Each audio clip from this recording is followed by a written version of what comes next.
हरे कृष्णा, राधे राधे। गन्ने के मंडप सजाएंगे हम, विष्णु तुलसी का विवाह रचाएंगे हम। आप भी होना खुशियों में शामिल, एकादशी का पर्व मिलकर मनाएंगे हम। देव उठनी एकादशी की ढेरों शुभकामनाएं। भगवान लक्ष्मी नारायण के श्री चरणों में आपके मंगल की कामना करते हुए प्रार्थना करती हूँ, आपकी सभी इच्छाएं पूरी हों, आपके जीवन में कोई भी नेगेटिव एनर्जी दूर हो, आपको जीवन में खूब खुशियां, खूब सुख, सौभाग्य, धन, संपत्ति, भक्ति, प्रेम और आशीर्वाद मिले। अब आज इस वीडियो में हम अति पावनी प्रबोधनी एकादशी या देव उठनी एकादशी का महत्व और 2 व्रत की कहानियों को सुनेंगे। देखो, ये साल की सबसे बड़ी एकादशी है, इतनी ज्यादा फलकारी है कि इसकी कथा के सुनने मात्र से ही मनुष्य को उत्तम गति की प्राप्ति होती है। वहीं अगर इस एकादशी का व्रत पूरी श्रद्धा भाव और विधान पूर्वक किया जाए तो फिर तो इसके फल का कहना ही क्या है। इस एकादशी को व्रत रखने से जो भक्त है उनके जीवन में सुख, समृद्धि, शांति के साथ धन का वास होता है। इसलिए सभी इस एकादशी का व्रत जरूर करें। जो वैसे एकादशी नहीं करते हैं वो भी साल की इस बड़ी एकादशी का व्रत जरूर करें, पूजा करें और कथा सुने। देवशयनी एकादशी की महिमा का वर्णन हमें भविष्योत्तर पुराण में मिलता है। इस एकादशी के बारे में ये कहा जाता है कि इसका उपवास कर लेने से 1000 अश्वमेध यज्ञ और 100 राजसूय यज्ञ का फल करने जितना फल मिलता है। पितृदोष से पीड़ित लोगों को अपने पितरों के लिए ये व्रत जरूर करना चाहिए, जिससे उनके जो पितर नरक में दुख पा रहे हैं वो मुक्ति पा सके। अब आपको अति पावनी, फलकारी, सुंदर देव उठनी एकादशी का महत्व बताते हो। भगवान श्री कृष्ण ने कहा, हे अर्जुन, तुम मेरे बड़े ही प्रिय सखा हो। हे पार्थ, अब मैं तुम्हें पापों का नाश करने वाली तथा पुण्य और मुक्ति देने वाली प्रबोधनी एकादशी की कथा सुनाता हूं, श्रद्धा पूर्वक सुनो। इस विषय में मैं तुम्हें नारद और ब्रह्मा जी के बीच हुए वार्तालाप को बताता हूं। एक समय नारद जी ने ब्रह्मा जी से पूछा, हे पिता, प्रबोधनी एकादशी के व्रत का क्या फल होता है, आप कृपया करके मुझसे कहें। ब्रह्मा जी ने कहा, पुत्र, कार्तिक माह के शुक्ल पक्ष की प्रबोधनी एकादशी के व्रत का फल 1 सहस्त्र अश्वमेध यज्ञ तथा 100 राजसूय यज्ञ के फल के बराबर होता है। नारद जी ने कहा, हे पितामह, एक संध्या को भोजन करने से, रात्रि में भोजन करने से तथा पूरे दिन का उपवास करने से क्या क्या फल मिलता है, कृपया ये भी विस्तार पूर्वक समझाइए। ब्रह्मा जी ने कहा, हे पुत्र, एक संध्या को भोजन करने से 2 जन्म के, पूरे दिन उपवास करने से 7 जन्म के सभी पाप नष्ट हो जाते हैं। जिस वस्तु का त्रिलोक में मिलना दुष्कर है वो वस्तु भी प्रबोधनी एकादशी के व्रत से सहज ही मिल जाती है। प्रबोधनी एकादशी के व्रत के प्रभाव से बड़े बड़े पाप भी क्षण मात्र में ही नष्ट हो जाते हैं। पूर्व जन्म के किए हुए अनेक बुरे कर्मों को प्रबोधनी एकादशी का व्रत क्षण भर में ही नष्ट कर देता है। जो मनुष्य अपने स्वभाव के अनुसार प्रबोधनी एकादशी का विधान पूर्वक व्रत करते हैं उन्हें पूरा फल मिलता है। हे पुत्र, जो मनुष्य श्रद्धा पूर्वक इस दिन किंचित मात्र पुण्य कर्म भी करता है उनका वो पुण्य पर्वत के समान अटल हो जाता है। जो मनुष्य अपने हृदय के अंदर ऐसा ध्यान करते हैं कि प्रबोधनी एकादशी का व्रत करूंगा, उनके 100 जन्मों के पाप नष्ट हो जाते।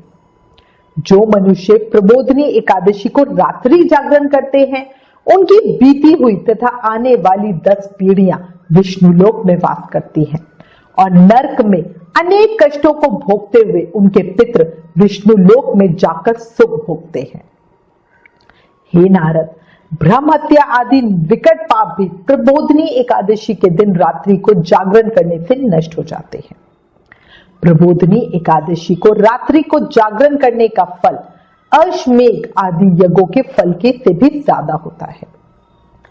सभी तीर्थों में जाने तथा गौ, स्वर्ण, भूमि आदि का दान करने का फल प्रबोधनी एकादशी के रात्रि जागरण करने के फल के बराबर होता है। हे पुत्र, इस संसार में उसी मनुष्य का जीवन सफल है जिसने प्रबोधनी एकादशी के व्रत के द्वारा अपने कुल को पवित्र कर लिया। संसार में जितने भी तीर्थ है तथा जितने भी तीर्थों की आशा की जा सकती है वो सब प्रबोधनी एकादशी का व्रत करने वाले के घर में रहते हैं। प्राणी को सभी कर्मों को त्यागते हुए भगवान श्री हरि की प्रसन्नता के लिए कार्तिक महीने की प्रबोधनी एकादशी का व्रत जरूर ही करना चाहिए। जो मनुष्य इस एकादशी व्रत को करता है वो धनवान, योगी, तपस्वी तथा इंद्रियों को जीतने वाला होता है, क्योंकि एकादशी भगवान विष्णु को बहुत प्रिय है। इसके व्रत के प्रभाव से मनुष्य जन्म मरण के चक्र से मुक्त हो जाता है।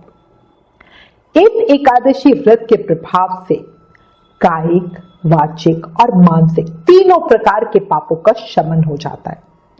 इस एकादशी के दिन जो मनुष्य भगवान विष्णु की प्राप्ति के लिए दान, तप, होम, यज्ञ आदि करते हैं उन्हें अनंत पुण्य की प्राप्ति होती है। प्रबोधनी एकादशी के दिन भगवान श्री हरि का पूजन करने से यौवन और वृद्धावस्था में किए सभी पाप नष्ट हो जाते हैं। इस एकादशी की रात्रि को जागरण करने का फल सूर्य ग्रहण के समय स्नान करने के फल से भी सहस्त्र गुना ज्यादा होता है। मनुष्य अपने जन्म से लेकर जो पुण्य करता है वह पुण्य प्रबोधनी एकादशी के व्रत के पुण्य के सामने व्यर्थ है।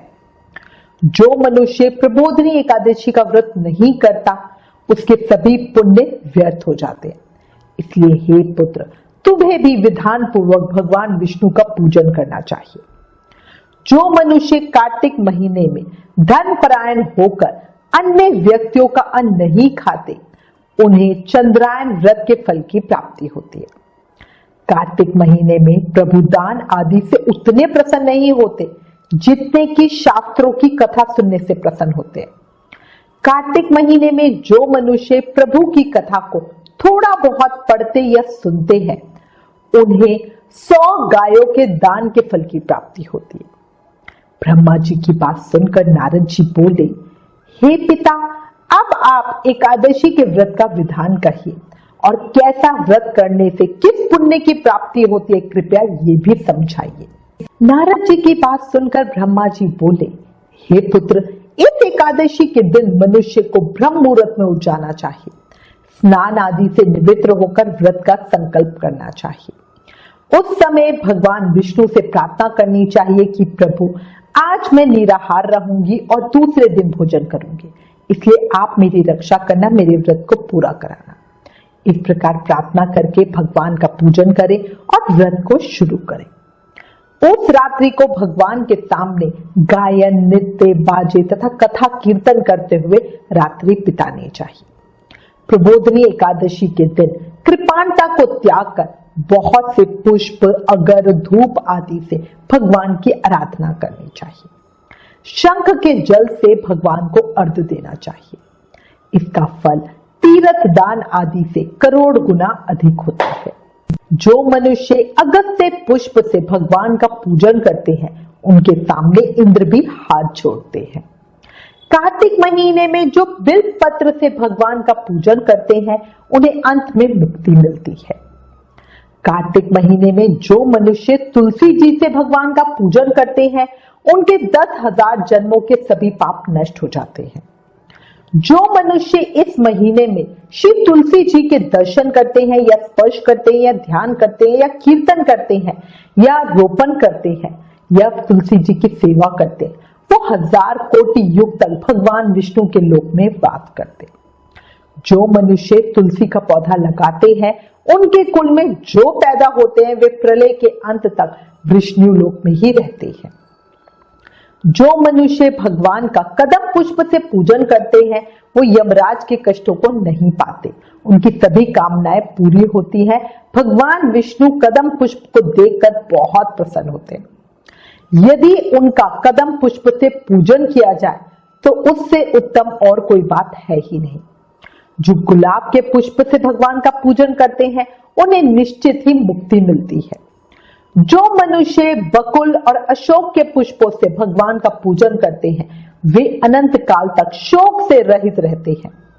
जो मनुष्य भगवान विष्णु का सफेद और लाल कनेर के फूलों से पूजन करते हैं उन पर भगवान बहुत प्रसन्न होते हैं। जो मनुष्य भगवान श्री हरि का दूर्वा दल से पूजन करते हैं वे पूजा के फल से 100 गुना ज्यादा फल पाते हैं। जो भगवान का शमी पत्र से पूजन करते हैं वो भयानक यमराज के मार्ग को सुगमता से पार कर लेते हैं। जो मनुष्य चंपक पुष्प से भगवान विष्णु का पूजन करते हैं वो जीवन मृत्यु के चक्र से मुक्ति पाते हैं। जो मनुष्य स्वर्ण का बना हुआ केतकी पुष्प भगवान को अर्पित करते हैं उनके करोड़ों जन्मों के पाप नष्ट हो जाते हैं। जो मनुष्य पीले और रक्त वर्ण कमल के सुगंधित पुष्पों से भगवान का पूजन करते हैं उन्हें श्वेत द्वीप में स्थान मिलता है। इस प्रकार रात्रि में भगवान का पूजन करके प्रातः काल शुद्ध जल की नदी में स्नान करना चाहिए। स्नान करने के बाद भगवान की स्तुति करते हुए घर आकर भगवान का पूजन करना चाहिए। इसके बाद ब्राह्मणों को भोजन कराना चाहिए और दक्षिणा देकर आदर सहित उन्हें प्रसन्नता पूर्वक विदा करना चाहिए। इसके बाद गुरु की पूजा करनी चाहिए और ब्राह्मणों को दक्षिणा देकर नियम को छोड़ना चाहिए। जो मनुष्य रात्रि स्नान करते हैं उन्हें दही और शहद दान करना चाहिए। जो मनुष्य फल की आशा करते हैं उन्हें फल दान करना चाहिए। तेल की जगह घी और घी की जगह दूध, अन्न में चावल दान करना चाहिए।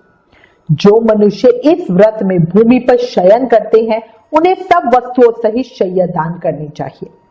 जो मौन धारण करते हैं उन्हें स्वर्ण सहित तिल दान करना चाहिए। जो मनुष्य कार्तिक महीने में खड़ाऊ धारण नहीं करते उन्हें खड़ाऊ दान करने चाहिए। जो इस महीने में नमक त्यागते हैं उन्हें शक्कर दान करनी चाहिए। जो मनुष्य नित्य प्रति देव मंदिरों में दीपक जलाते हैं उन्हें स्वर्ण या तांबे के दीपक को घी तथा बत्ती सहित दान करना चाहिए।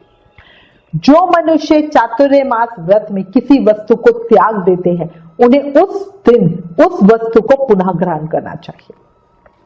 जो मनुष्य प्रबोधनी एकादशी के दिन विधान पूर्वक व्रत करते हैं उन्हें अनंत सुख की प्राप्ति होती है और अंत में स्वर्ग मिलता है। जो मनुष्य चातुर्य मास व्रत को बिना किसी बाधा के पूर्ण कर लेते हैं उन्हें दोबारा जन्म नहीं लेना पड़ता। जिन मनुष्यों का व्रत खंडित हो जाता है उन्हें दोबारा से शुरू कर लेना चाहिए। जो मनुष्य इस एकादशी के महत्व को सुनते और पढ़ते हैं उन्हें अश्वमेध यज्ञ के फल की प्राप्ति होती है। ओम नमो नारायणाय नमः। एकादशी महत्तम समाप्त। अब आपको देव उठनी एकादशी की कहानी बताती हूँ। क्यों भगवान 4 महीने के लिए शयन करते हैं, इसे लेकर कई पौराणिक कथाएं हैं। एक कथा के अनुसार भाद्रपद मास के शुक्ल पक्ष की एकादशी को भगवान विष्णु ने दैत्य शंखासुर को मारा था। इस राक्षस को मारने से पहले भगवान विष्णु का उससे लंबे समय तक युद्ध चलता रहा। युद्ध समाप्त होने के बाद भगवान विष्णु थक कर क्षीर सागर में जाकर सो गए और सीधे कार्तिक शुक्ल पक्ष की एकादशी को जागे। तब सभी देवी देवताओं ने भगवान विष्णु का पूजन किया और इस वजह से कार्तिक मास के शुक्ल पक्ष की एकादशी से देव प्रबोधनी एकादशी कहा गया। एक कथा यह भी प्रचलित है कि एक बार माता लक्ष्मी भगवान विष्णु से पूछती है कि स्वामी, आप या तो दिन रात जागते ही रहते हो या फिर लाखों करोड़ों वर्ष तक योग निद्रा में रहते हो। आपके ऐसा करने से संसार के समस्त प्राणी उस दौरान कई परेशानियों का सामना करते हैं, इसलिए आपसे अनुरोध है कि आप नियम से प्रतिवर्ष निद्रा लिया करो। इससे मुझे भी कुछ समय विश्राम करने का मिल जाएगा। लक्ष्मी जी की बात सुनकर विष्णु जी मुस्कुराए और बोले, देवी तुमने ठीक कहा, मेरे जागने से सब देवों और खासकर तुम्हें कष्ट होता है। तुम्हें मेरी वजह से जरा भी अवकाश नहीं मिलता, अतः तुम्हारे कथनानुसार आज से मैं हर साल 4 महीने वर्षा ऋतु में शयन किया करूंगा। मेरी ये निद्रा अल्प निद्रा होगी और प्रलयकालीन महानिद्रा कहलाएगी। मेरी ये अल्प निद्रा मेरे भक्तों के लिए परम मंगलकारी होगी। इस काल में मेरे जो भी भक्त मेरे शयन की भावना कर मेरी सेवा करेंगे और शयन और उत्थान के उत्सव को आनंद पूर्वक आयोजित करेंगे, उनके घर में मैं उनके साथ निवास करूंगा। अब आपको देव उठनी एकादशी की एक बहुत सुंदर कहानी बताती हूँ। भाव से, प्रेम से, मन से सुनना। किसी नगर में एक राजा था। उसके राज्य में उसकी सारी प्रजा बड़ी सुखी थी। उस राज्य में एकादशी को हर कोई मानता था। अन्न खाना दूर, एकादशी वाले दिन अन्न बेचा भी नहीं जाता था। सभी फलाहार करते थे। एक बार भगवान ने राजा की परीक्षा लेने की सोची। भगवान ने एक सुंदरी का रूप धारण किया और सड़क पर बैठ गए। तभी राजा उधर से निकला और उस सुंदरी को देखकर आश्चर्यचकित रह गए, उस पर मोहित हो गए। राजा ने पूछा, हे सुंदरी, तुम कौन हो और इस तरह यहाँ क्यों बैठी हो? तब वो सुंदर स्त्री बने भगवान ने बोला, मैं निराश्रित हूँ, नगर में मेरा कोई जाना पहचाना नहीं है, किससे सहायता मांगू मुझे नहीं पता। राजा उसके रूप पर मोहित हो गए। वो बोले, तुम मेरे महल में चलकर मेरी नानी बनकर रहो। वो सुंदरी बोली, मैं तुम्हारी बात मानूंगी, पर तुम्हें राज्य का पूरा अधिकार मुझे सौंपना होगा। इस राज्य पर मेरा पूर्ण अधिकार होगा। मैं जो भी बनाऊंगी, जो कहूंगी वो तुम्हें करना होगा, जो बनाऊंगी वो तुम्हें खाना होगा। राजा उसके रूप पर इतना मोहित था कि उसकी सभी बातें, सभी शर्तें सहज ही स्वीकार कर ली। अगले दिन एकादशी थी। रानी ने महल में जाकर हुक्म दिया कि बाजारों में रोज की तरह ही अन्न को बेचा जाए। उसने घर में मांस, मछली आदि बनाया तथा परोस कर राजा को खाने के लिए कहा। जब राजा ने देखा तो वो बोला, रानी, आज तो एकादशी है, मैं तो केवल फलाहार ही करूंगा। तब रानी ने उसे शर्त याद दिलाई और बोला, या तो खाना खाओ, नहीं तो मैं बड़े राजकुमार का सर काट दूंगी। राजा ने अपनी परेशानी बड़ी रानी को कही तो बड़ी रानी ने कहा, महाराज, धर्म ना छोड़े, बड़े राजकुमार का सर दे दे। पुत्र तो फिर मिल जाएगा पर धर्म नहीं मिलेगा। तभी वहां पर बड़ा राजकुमार खेलता खेलता आ गया। मां की आंखों में आंसू देखकर उसने रोने का कारण पूछा तो मां ने उसे सारी बात बता दी। तब वो बोला, मैं सर देने के लिए तैयार हूं, पिताजी के धर्म की रक्षा होनी जरूरी है। राजा दुखी मन से राजकुमार का सर देने को तैयार हुआ तो रानी के रूप में भगवान विष्णु उसी समय प्रकट हो गए और सारी बात राजा को बताई और राजा से कहा, तुम इस कठिन परीक्षा में पास हुए। भगवान ने प्रसन्न रूप से राजा से वर मांगने को कहा तो राजा बोला, आपका दिया सब कुछ है हमारे पास। उसी समय वहां पर एक सुंदर विमान आया। राजा ने अपना राज्य पुत्र को सौंप दिया और अपनी बड़ी रानी के साथ विमान पर बैठकर परम धाम को चल दिया। इसी तरह से हर कोई पूरे भाव और श्रद्धा के साथ एकादशी व्रत का पालन करो। एकादशी से बड़ा कोई व्रत नहीं है। एकादशी को व्रतराज कहा जाता है। ओम श्री हरि विष्णु देवाय नमः। श्री कृष्ण शरणम मम।